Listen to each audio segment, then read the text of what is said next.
Une main de fer dans un gant de velours. Karima Brick. Allons au fond des choses. Ah, ça, c'est très intéressant. C'était donc mauvais, c'était donc épouvantable. Qu'est-ce que tu fais là? Moi, juste pour être le trouble-fête, là. C'est une petite danse complexe pour dire Nick Payne. mais en même temps, on dit il y a des limites à ne pas franchir. Oui, on va parler de ce rapport, de cette enquête sur les collèges Dawson et Vanier, sur la question de la loi sur la laïcité qui ne serait pas donc respectée. Il y a beaucoup de lacunes. Tout ça, donc, il y avait eu ce rapport qui a été commandé, en fait, cette enquête qui avait été lancée parce qu'il y a eu de grosses tensions. Vous savez, évidemment, ce qui se passe côté de Gaza, donc cette guerre Israël-Hamas. Il y a des conflits, donc, avec tout ça, même à l'extérieur. Ça a pris des proportions mondiales à l'international sur les campus américains. Évidemment, le Québec ne fait pas exception à ça. Donc, dans certaines universités, certains cégeps aussi, il y a eu énormément de tensions. Et il y avait eu donc cette enquête qui a été lancée. Il y a des conclusions déjà de ce rapport. On va en parler avec toi, Nick Payne. Donc, je pense qu'on va en entendre pas mal parler, puis c'est pas terminé du tout, là. En fait, c'est le début. En effet, parce qu'il y a beaucoup d'éléments qui interviennent là-dedans. La ministre, à l'origine, s'inquiétait de la mauvaise ambiance puis des accros possibles à la liberté académique, au fond, puis à la sécurité qui découlait de la chicane autour du conflit israélo-palestinien, qui est très, très, très...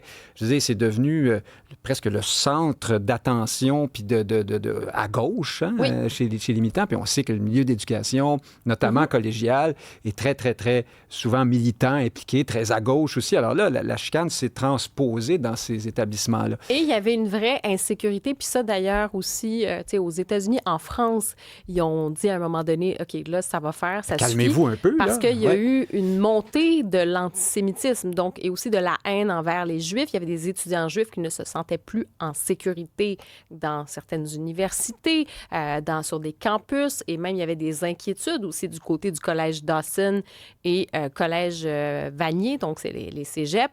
Donc, il y avait cette idée-là. Évidemment, c'est pas une question là, de critiquer ou non, on d'être prend pas d'accord parti, là. ou non, Non. avec des politiques de C'est ça. M. Netanyahou. C'est pas ça l'enjeu. C'est de dire, tu sais, t'as des étudiants juifs, et est-ce qu'ils sont en sécurité? Est-ce que finalement, ils se retrouvent à être pris en étau, à être des cibles dans quelque chose qui les dépasse complètement? Il y avait aussi ça.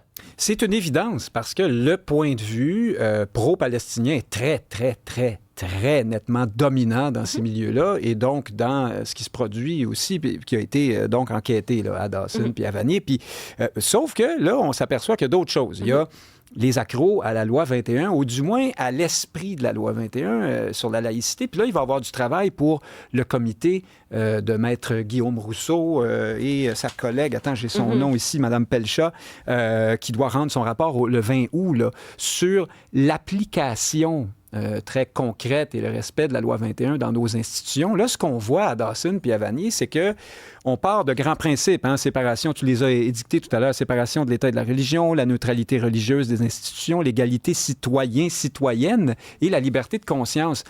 Ce sont de grands concepts, mais il manque peut-être une courroie de transmission, des règlements. Qu'est-ce que ça veut dire plus précis. concrètement pour qu'on puisse s'y retrouver, autant pour les directions de ces collèges-là, qu'est-ce qu'on fait? Puis c'est toujours de trouver finalement l'espèce d'équilibre. Tu sais, c'est la ligne est mince des fois entre justement cette liberté religieuse, cette liberté de conscience aussi, puis vraiment cette laïcité, cette neutralité de l'établissement, donc de ne pas favoriser une religion plutôt qu'une autre, de ne pas être dans le prosélytisme.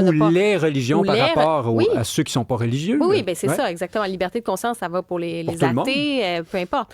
Donc, et c'est ça. Donc, cette liberté-là, de ne pas subir ces pressions. Donc, bref, il y a beaucoup de choses. Il y a beaucoup, et donc, beaucoup de travail à faire.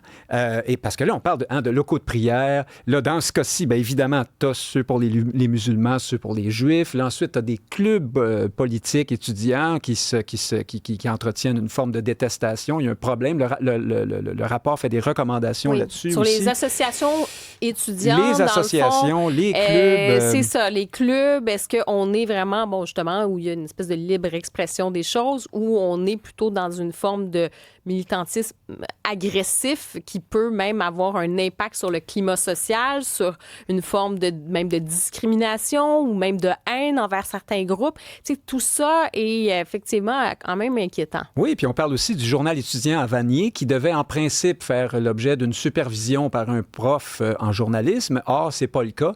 Donc, alors là, il s'est publié toutes sortes d'affaires là-dedans qui ont fait de la controverse, qui ont fait encore là s'échauffer les esprits.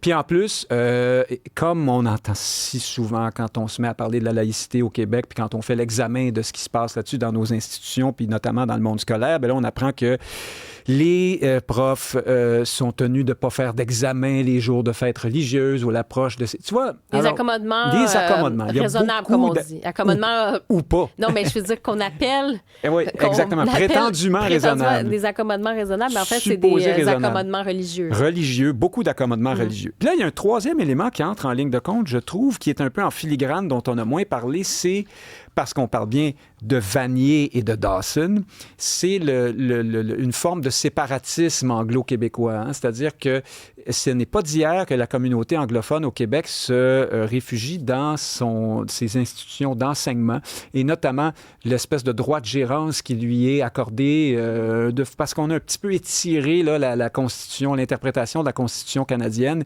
Tu te souviens des débats autour des commissions scolaires anglophones et tout ça. Les Anglos accordent beaucoup d'importance à leurs institutions d'enseignement comme moyen de se démarquer, de ne pas s'intégrer complètement au pouvoir, hein, dans le fond, de ne pas se soumettre au pouvoir francophone québécois. C'est, pour le dire clairement, là, c'est de ça dont il s'agit. Puis dans le cas de Dawson et Vanier, on voit un peu comme dans le cas de la commission scolaire English Montreal, on résiste à la loi 21 puis à l'idée de cette laïcité plus à la française peut-être là, qu'on essaie de promouvoir au Québec. Un modèle québécois.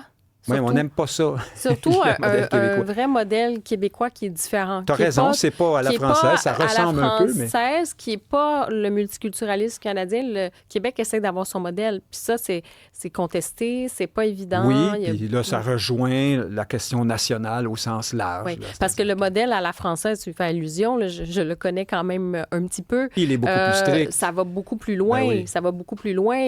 On parle ici, là, c'est vraiment le régime minimum. Light. Ouais. C'est le régime diète de la laïcité. Là. Excusez-moi, le code diète, mais c'est la laïcité diète. Peut-être qu'il y en a qui aiment ça, se dire, nous, on est un petit peu entre les deux. Mais du côté de la France, non seulement on va avoir des enseignants, donc les personnes comme ça en autorité qui ne peuvent pas porter, par exemple, pour la question des symboles religieux ostentatoires, mais les étudiants.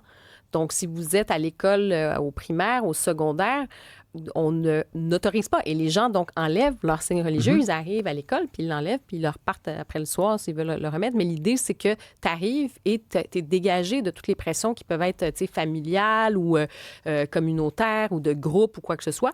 Puis c'est un espace qui est neutre. Ouais, ensuite, tu fais ce que tu veux. Je veux dire, après, dans l'espace public, tu as ton choix, puis tu exprimes ta religion comme tu le souhaites. Mais on veut préserver. Puis, on voit aussi que l'entrisme se fait aussi. Ce phénomène d'entrisme, ça se fait par les écoles. Le rapport récent là, en témoigne, là, déposé au gouvernement français. Puis, moi, je te dirais là-dessus qu'entre la France, le Québec et le Canada, toutes les différences résident dans là où on place le curseur, en fait. Moi, je suis prêt à entendre que c'est légitime de vouloir permettre le port de signes religieux ostentatoires à l'école. D'accord, dans ce cas-là, c'est correct, mais une fois qu'on a tranché et qu'on a décidé que non, nous, on préfère que ce soit pas le cas, je vois pas pourquoi on passerait notre temps à se faire accuser de toutes les phobies du monde et puis de racisme et ainsi de suite. Et ça résiste beaucoup, un peu dans ces termes-là, dans les institutions anglophones, on le voit. Puis en France, c'est pareil, même s'ils sont beaucoup plus stricts qu'ici, ils ont les mêmes débats. Les débats se font un peu dans les mêmes termes qu'ici sur la question de la laïcité, c'est-à-dire que c'est l'inclusion et l'ouverture. C'est beaucoup plus consensuel. C'est vraiment, je te dirais, la population, frange. oui. Puis même dans les partis politiques, à gauche comme à droite, je dirais c'est vraiment la frange à l'extrême gauche indigéniste, là, si Mélenchon, on veut, qui vont vraiment commencer à pousser là-dessus. Ouais. Mais sinon, c'est même une fierté française. Je ne dis pas que c'est tout. Au contraire, hein, c'est pas résolu. Puis ça continue, les pressions continuent. Mais non, ils essaient encore. Je pense que c'est pas seulement ça. Il faut que tu aies autre chose à proposer. Pas juste proposer la laïcité là, comme modèle. Là, je pense qu'il y a autre chose. Ça fait partie de cette équation-là. Mais bref, on aura l'occasion d'en reparler, mon cher Nick. Je te remercie beaucoup. Puis, dans un instant, on reçoit justement une rabbin qui va nous parler de la communauté LGBTQ+. Puis, elle a un petit peu peur. Elle a un petit peu peur là, pour le défilé. On en parle dans un instant.